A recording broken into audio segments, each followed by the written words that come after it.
This is just a quick demonstration of how to tune the filter on the Behringer MonoPoly. I've done a couple of videos on this before. The first one, I'd got it out the box, sounded great, but then lots of people said to me, that sounds really dull compared to my vintage. Then I got a vintage and the vintage was a lot brighter. So I contacted Behringer and they said, no, the way it came in the box was fine.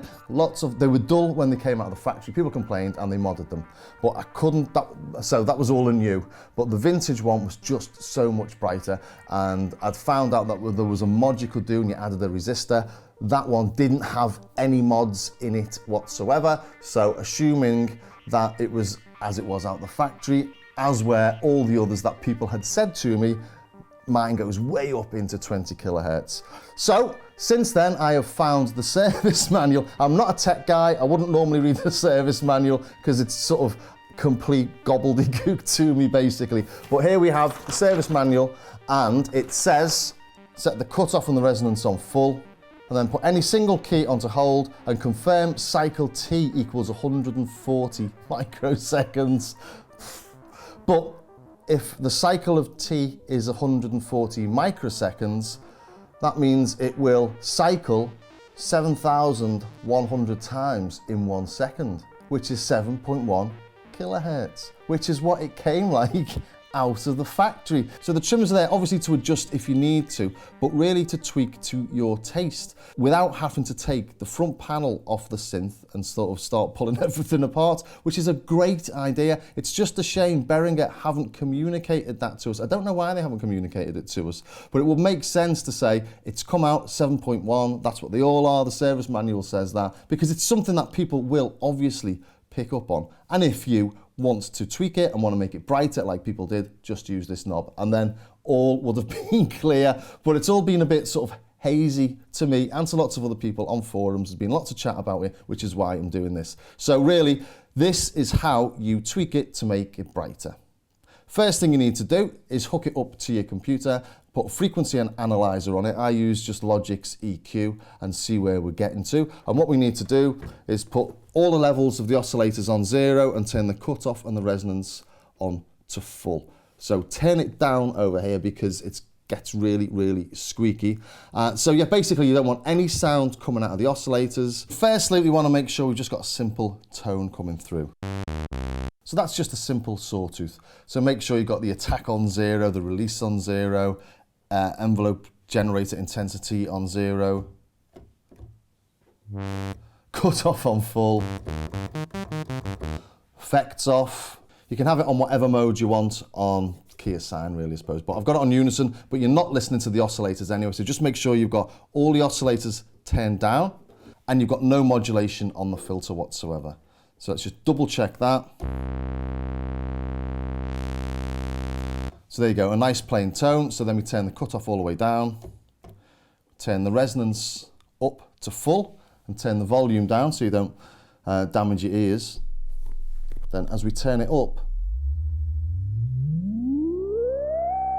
turn the oscillator down to 0 again, so we're only listening to the filter, self-oscillating.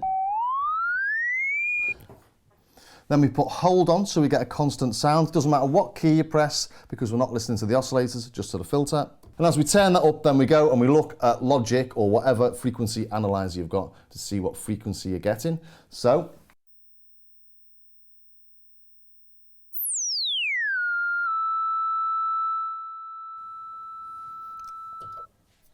and now we open the back up. We don't open the back up, we just take a look at the back and we adjust the screw called FCADJ. That's filter cutoff adjust. And if we tweak it to the right, the frequency goes up, and we tweak it to the left, the frequency comes down. So I'll just show you that quickly. Okay, so here we got the FC adjust screw. If I turn this anti-clockwise, it lowers the frequency. It takes a fair few turns for it to move, but you can see it now. So as I turn this down, the frequency reduces. So from the factory, it was all the way down at about 7.1, wasn't it? So the mod people have done is twist it back up to 20 to make it nice and bright. So it takes 1, 2, 3, 4, 5, 6, 7, 8, 9, 10, 11, 12, 13, 14, 15, 16, 17, 18, 19, 20, 21, 22, 23. Well, over 20 twists anyway to get it back up there to around 20. What I'm on about 25 now, something like that. But as I say, in the manual or in the service manual, it says leave it at 7, but everyone appears to have twisted theirs all up to 20 kilohertz back in the 80s, but that will have required a tech, whereas with this, you just need to open it up and get somebody to hold it open for you.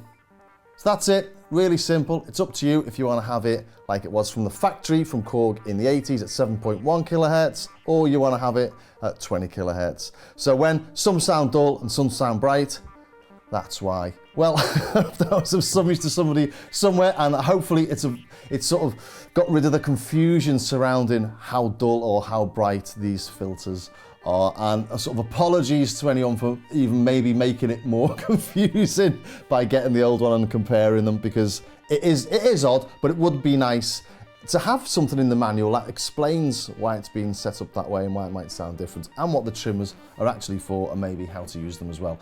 But you know, Behringer were honest in their response. It just wasn't detailed enough for a geek like me.